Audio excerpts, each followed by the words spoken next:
علم کلام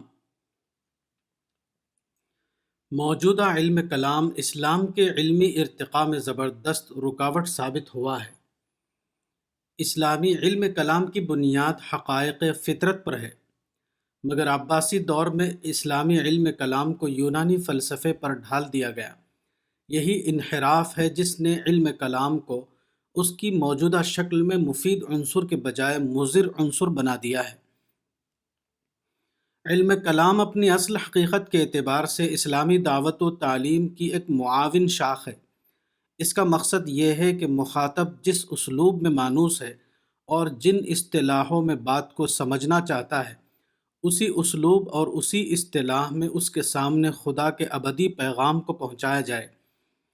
اس کی اسی اہمیت کی بنا پر امام غزالی 1059 تا 1111 نے علماء کے تعلیمی نصاب میں خالص دینی موضوعات کے ساتھ مددگار علم کے طور پر معقولات کا جوڑ لگایا تھا، تاکہ اسلامی درس گاہوں سے ایسے لوگ تیار ہوں جو ایک طرف دین کا بخوبی علم رکھتے ہوں، دوسری طرف وقت کے علمی معیار پر اسلام کی نمائندگی کر سکیں۔ مگر علم کلام عین اپنی نوعیت کے اعتبار سے ایک زمانی علم ہے۔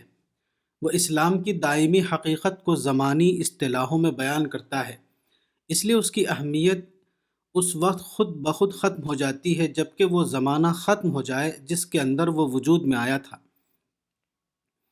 مگر یہاں بھی اسی انسانی کمزوری نے کام کیا جس کے اثرات ہمیں دوسری چیزوں میں نظر آتے ہیں۔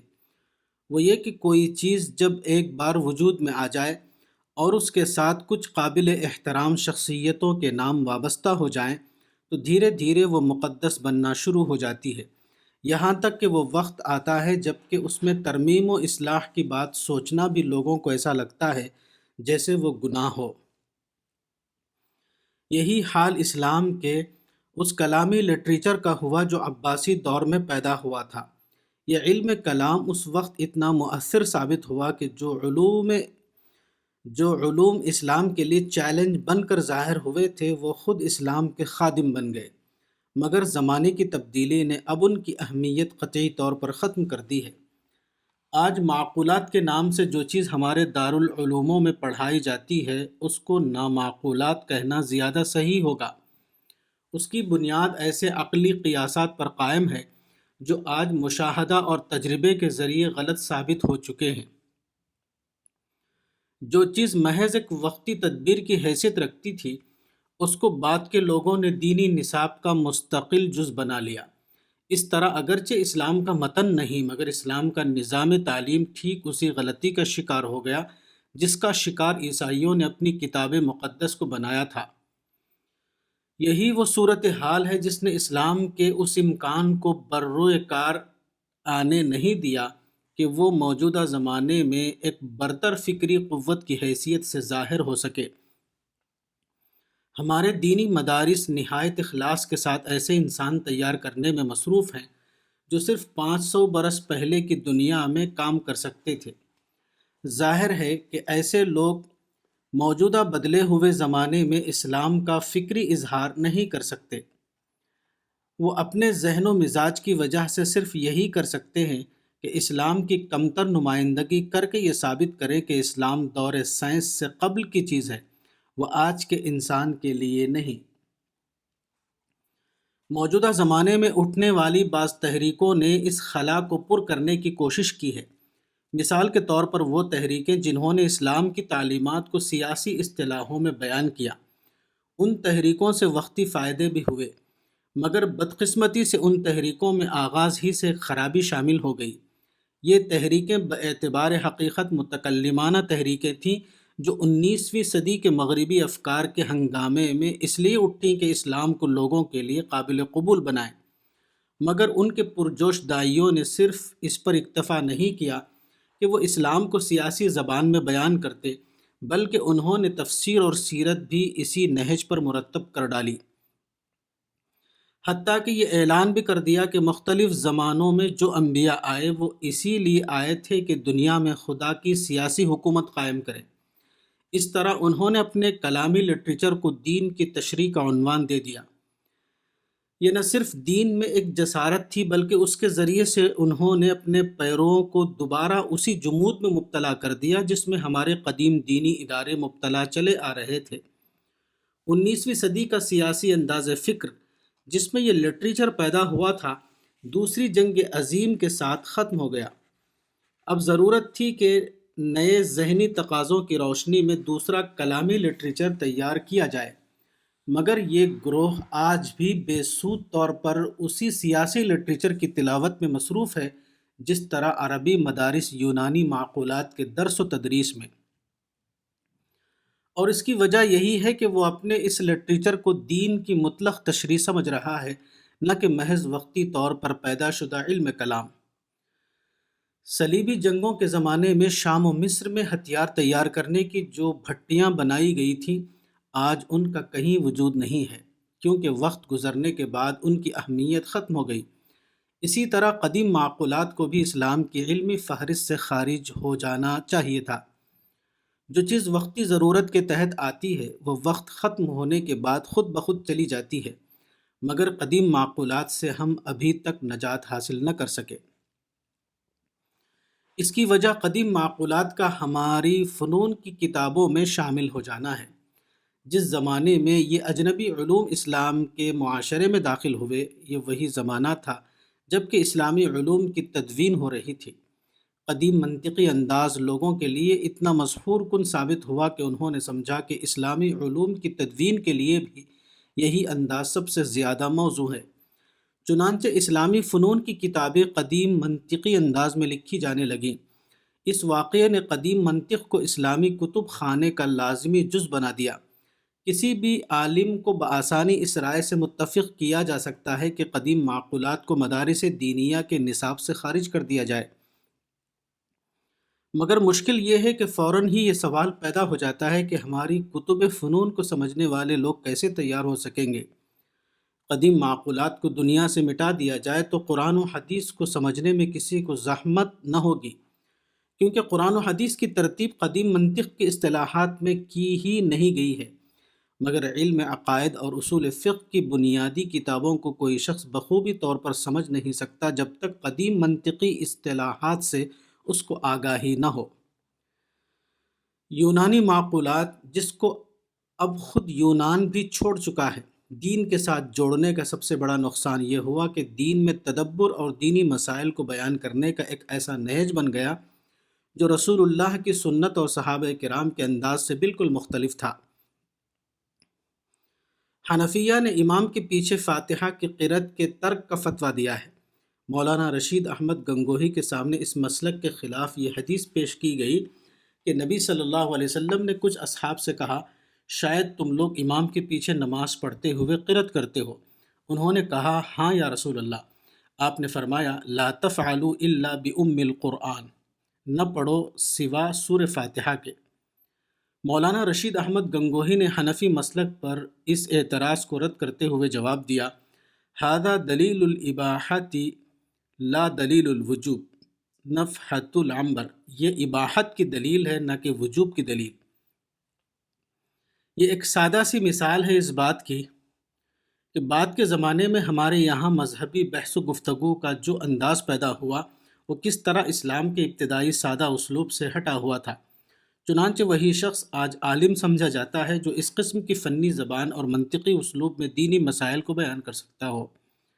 اس میں کوئی شک نہیں کہ دینی مباحث کا یہ انداز فنی حیثیت سے بظاہر بڑا وقیع معلوم ہوتا ہے، مگر اس میں بھی کوئی شک نہیں کہ یہ دین وہ نہیں جس کو عرب کے پیغمبر ہمارے لیے چھوڑ کر گئے تھے۔ آپ نے فخر کے ساتھ فرمایا تھا، نحن امۃ امی، ہم تو سیدھی سادی امت ہیں، بعثت بالحنیفیۃ السمحہ، یعنی میں سہل دین کے ساتھ بھیجا گیا ہوں، مگر یہودیوں اور عیسائیوں کی اتباع میں ہم نے دین کو ایک پیچیدہ فن بنا ڈالا، جس طرح انہوں نے موسیٰ اور عیسیٰ کے دین کو فن بنا دیا تھا۔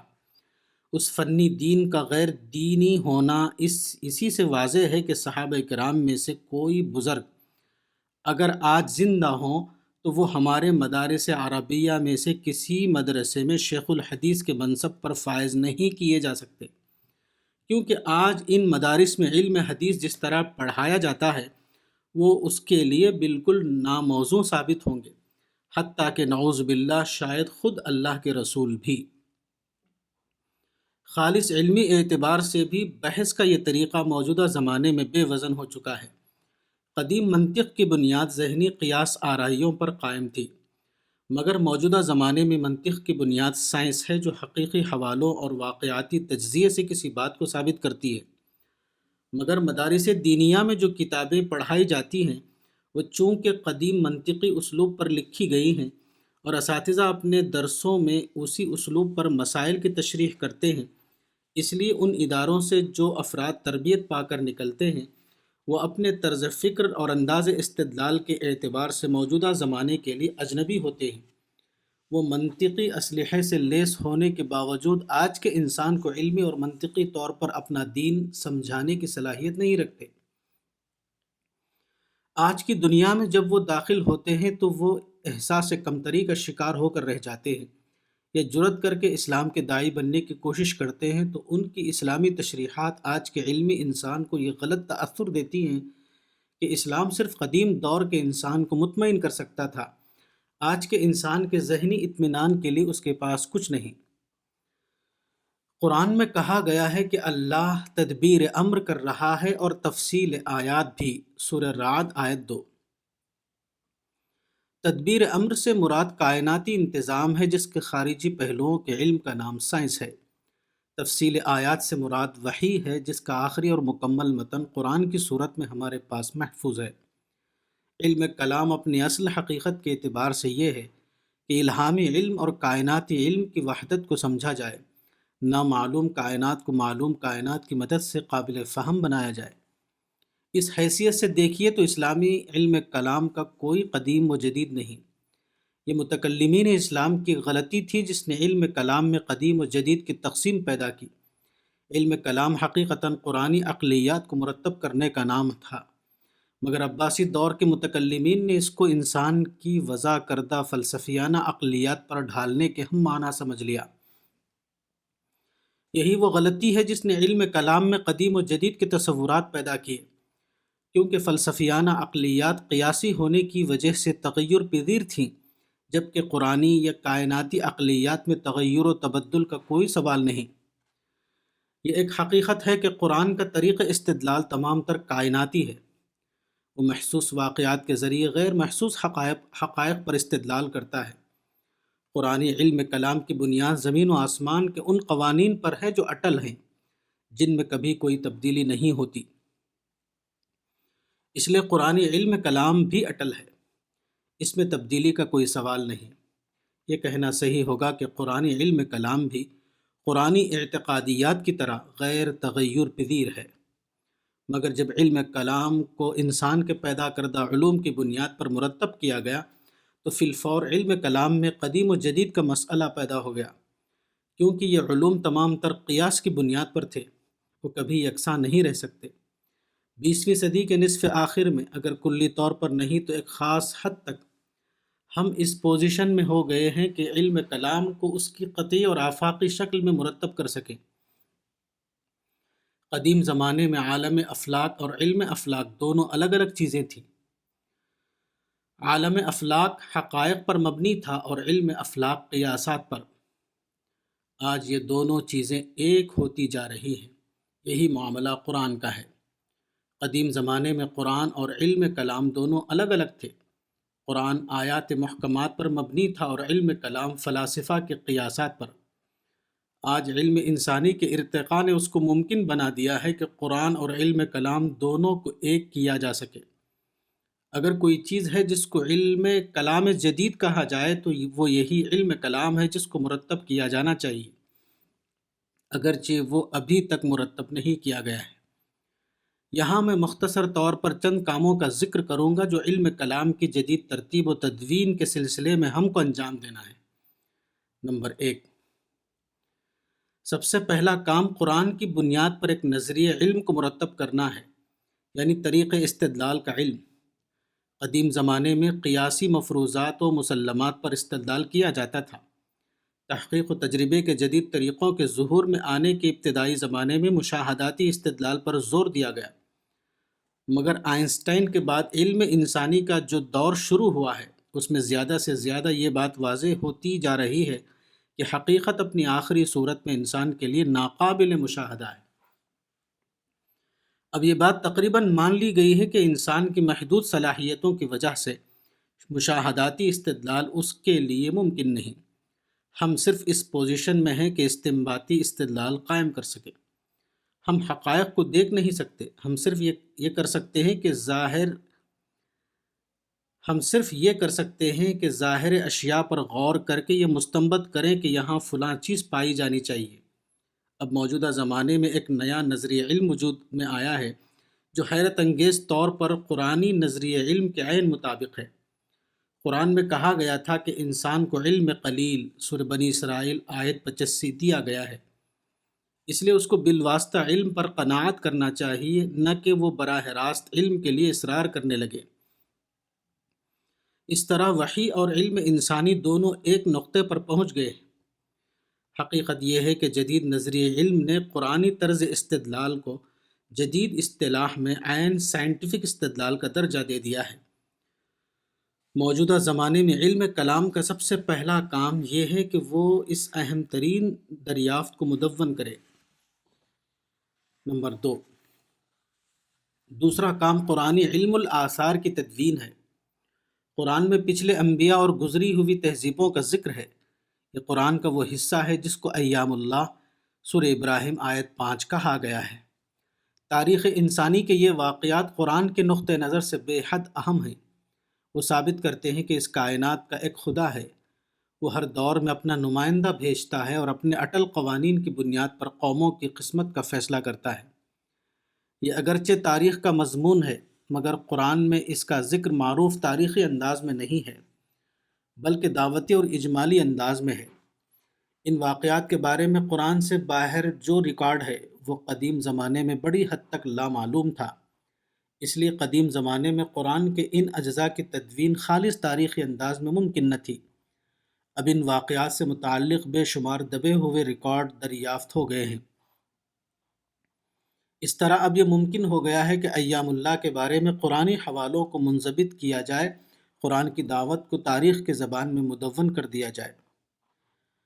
نمبر 3، تیسرا کام آیات آفاق، سورہ حامیم السجدہ آیت 53 کو جدید دریافتوں کی مدد سے ترتیب دینا ہے۔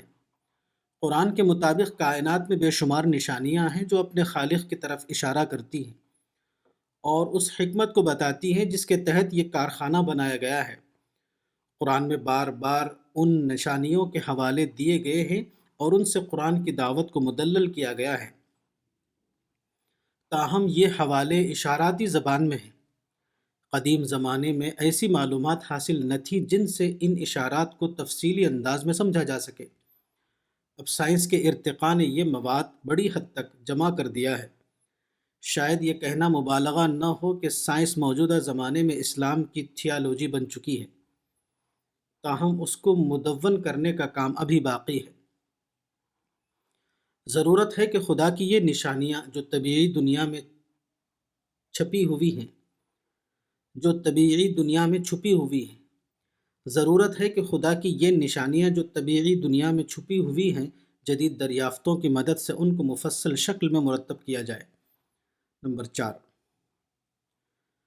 قرآن کے استدلالی حصے کا ایک پہلو وہ ہے جس کو آیات انفس، سورہ حامیم السجدہ آیت 53 کہا گیا ہے، یعنی نفسیات انسانی کے اندر خدا کی نشانیاں۔ یہ جز بھی قدیم زمانے میں بڑی حد تک مخفی تھا۔ صوفیہ نے اس پہلو سے بہت کچھ لکھا ہے، مگر وہ علمی حقائق سے زیادہ قیاسات پر مبنی ہے، اور اس کا بڑا حصہ موجودہ زمانے میں بے قیمت ہو چکا ہے۔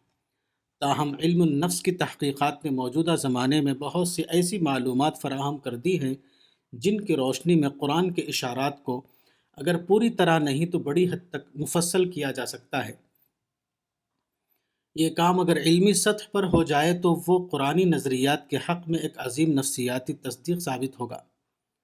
نمبر 5، آخر میں ایک ایسے علمی کام کا ذکر کرنا چاہتا ہوں جو رواجاً علم کلام میں شمار نہیں کیا جاتا، حالانکہ مقاصد کے اعتبار سے اس کو علم کلام کا سب سے اہم جز ہونا چاہیے۔ یہ ہے سائنٹیفک انداز میں اسلام پر تعارفی لٹریچر تیار کرنا۔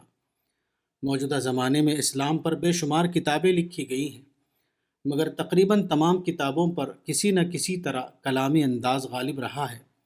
تفسیر، سیرت، عام اسلامی لٹریچر کا جو ذخیرہ موجودہ زمانے میں تیار ہوا ہے، تقریباً سب کا سب علم کلام کے خانے میں رکھا جا سکتا ہے۔ اس سے قطع نظر کہ ان کتابوں کی علمی قدر و قیمت کیا ہے، خود یہ بات عصری تقاضے کے خلاف ہے کہ تفسیر اور سیرت کو علم کلام بنا دیا جائے۔ موجودہ زمانہ آزادی فکر کا زمانہ ہے۔ آج کا انسان یہ چاہتا ہے کہ اصل بات کسی تعبیری یا کلامی اضافے کے بغیر اس کے سامنے رکھ دی جائے اور جانچنے پرکھنے کا معاملہ خود قاری کے اوپر چھوڑ دیا جائے۔ یہی وجہ ہے کہ کتابوں کے ہجوم کے باوجود ساری دنیا میں نئی اسلامی کتابوں کی مانگ ہے۔ آج کا انسان اسلام کو سمجھنا چاہتا ہے، مگر ایسی کتابوں کے ذریعے جن میں اسلام کو اس اسلوب میں پیش کیا گیا ہو جس کو موجودہ زمانے میں سائنٹیفک اسلوب کہا جاتا ہے۔ آج کا انسان عقلیاتی اسلوب سے زیادہ سائنٹیفک اسلوب کا دل دادا ہے، مگر بدقسمتی سے کسی بھی اسلامی زبان میں اب تک سائنٹیفک اسلوب رواج نہ پا سکا۔ سائنٹیفک اسلوب سے مراد معروف کلامی اسلوب نہیں ہے، بلکہ ایسا سادہ اور مثبت اسلوب ہے جس میں زبان و بیان دونوں اعتبار سے حقیقت نگاری کو ملحوظ رکھا گیا ہو۔ موجودہ زمانے میں ہمارے لکھنے والوں نے بے شمار کتابیں اسلام پر لکھی ہیں، مگر میرے علم کی حد تک کسی بھی زبان میں کوئی ایسا تعارفی سیٹ تیار نہیں ہوا ہے جس میں سادہ، مثبت اور حقیقت پسندانہ انداز میں اسلام کی تعلیمات اور پیغمبر اسلام کی سیرت کو مرتب کیا گیا ہو۔ حالانکہ آج سب سے زیادہ ضرورت اسی قسم کی کتابوں کی ہے۔ میں یہ کہنے کی جرات کروں گا کہ اگر ہم کچھ اور نہ کریں، صرف اتنا کریں کہ تعلیمات قرآن، سیرت، حدیث، حالات صحابہ اور تاریخ اسلام نہ کہ تاریخ فتوحات پر خالص علمی اسلوب اور حقیقت نگاری کی زبان میں کتابوں کا ایک سیٹ تیار کر دیں اور اس کو تمام زبانوں میں چھاپ دیں، تو ہم علم کلام کے مقصد کو کم از کم آج کی دنیا میں زیادہ بہتر طور پر حاصل کر سکیں گے۔ کتاب تجدید دین، مولانا وحید الدین خان، صفحہ نمبر 54۔